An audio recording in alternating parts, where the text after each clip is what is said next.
National Weather Service in Chicago has issued a severe thunderstorm warning for DeKalb County in north-central Illinois until 10:45 p.m.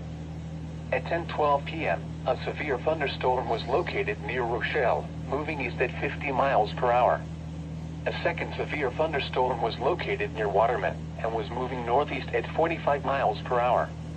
Hazard, 60 miles per hour wind gusts. Source, radar indicated.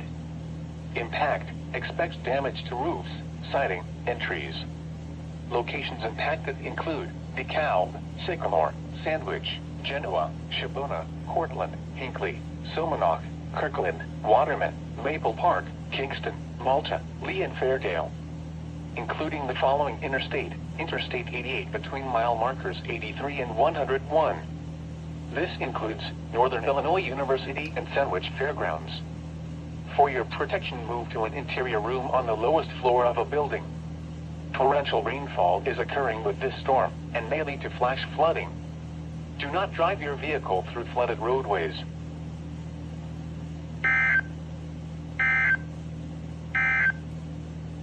This is NOAA's weather.